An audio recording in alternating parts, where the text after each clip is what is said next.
When we talk about recalls, in your recall training, it's imperative that when you set the groundwork for teaching your recall, that you teach it when you don't specifically need it. Now, all that repetition, what I'm talking about is how many repetitions it takes to change your behavior.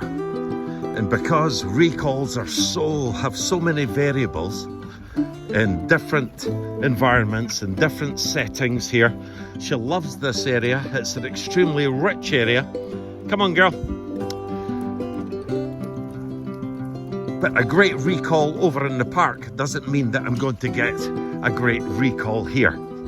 So it's imperative that all that repetition and rehearsal has to go somewhere towards programming the brain for the dog when it hears the signal, whatever signal you use, whether that be verbal, whistle, hand signals. Personally, I suggest that you use all of them in communicating to your dog and giving your dog clear markers, clear sounds that are associated with the dog coming back to you, and in training negative markers when your dog deviates from a recall.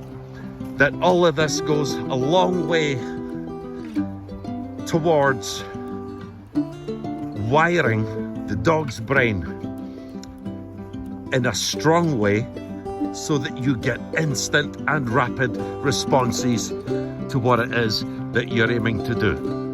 My definition of a recall is where the dog returns to you under any circumstances, anywhere, and at any time you need it. Now, over and over and over again, we need to program that into their brain until you have what we call a trained response.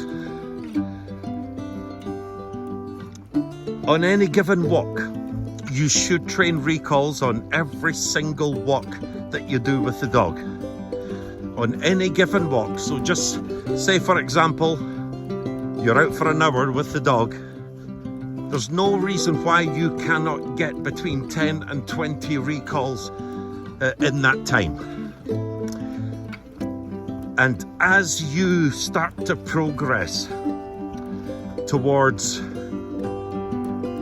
getting that recall in front of other dogs, livestock, deer, hare, squirrels, whatever the case may be, all that rehearsal, all that foundation laying that you've put in place is absolutely imperative in going towards wiring that automatic response. Now, it doesn't matter if your dog is running off at speed or if it's just pottering around. A recall is a recall. What you want is an instant response, and you want your dog returning directly to you. So it's important that we practice what it is that our dog wants us to do, not just coming back to us, not running past us, not running by us and not coming into our side or to the front of us. Know beforehand what it is that you specifically want your recall to look like and train for that. Come. Atta gal. Atta gal. Go.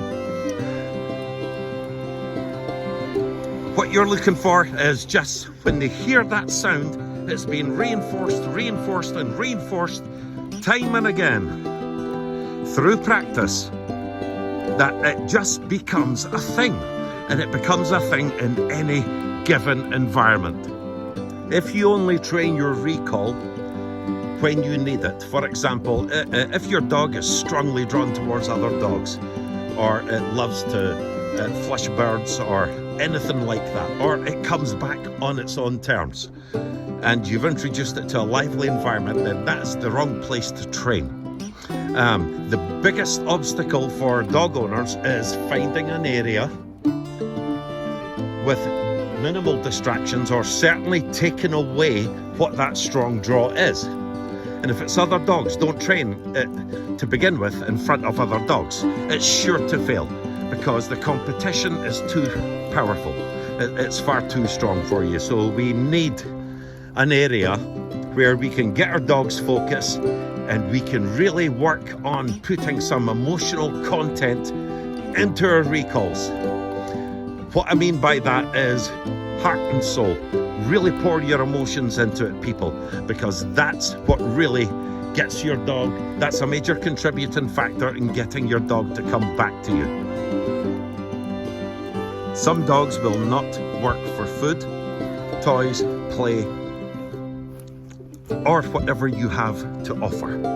The greatest reward you can give to your dog is the freedom to go again. So training an exceptionally strong release command is one powerful factor towards your recall.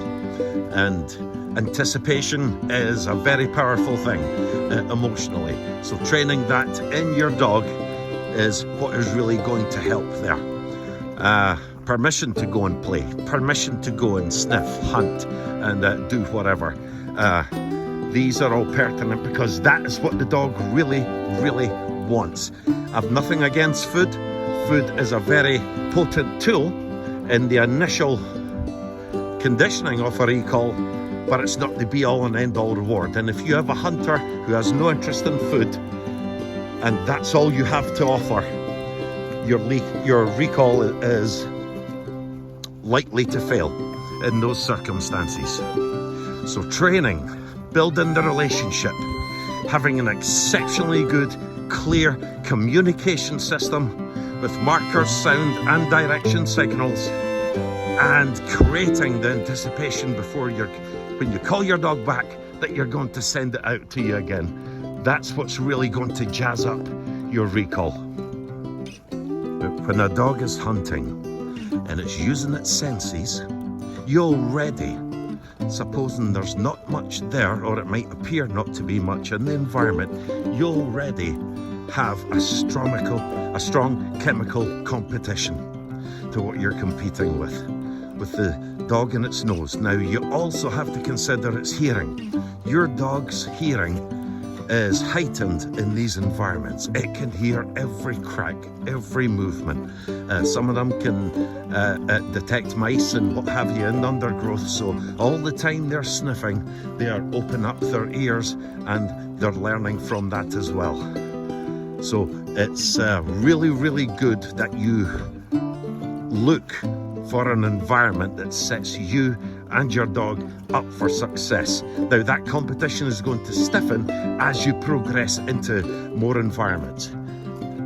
Another point, document your training. Write it down, where you trained, what the elements were, the date, what you did well, what you specifically worked on, and what you can do better next time. It's really, that gives you you're able to see patterns develop, you're able to determine your strengths and your weaknesses, and Tally, come. Good. And you're able to see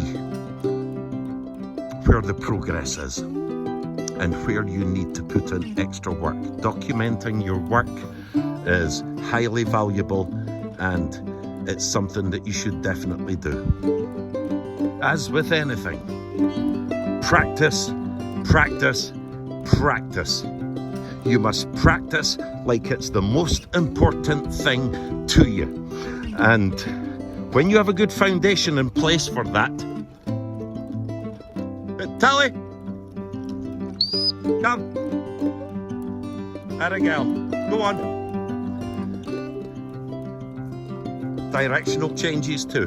But when you have a really good foundation in place, when you know what your markers and your communication are, when you teach steadiness beside you until the dog is released, when you can get all of these things solid, it's time to move on from your training area to another more enticing environment for the dog and begin the conditioning phase there. That's important. Be systematic. Don't train it in areas where the competition is too high and where you're going to lose. Set yourself up with a progressive overview of where you're going to train your dog. Tally come! Atta gal. Atta gal. Go. Happy training, folks.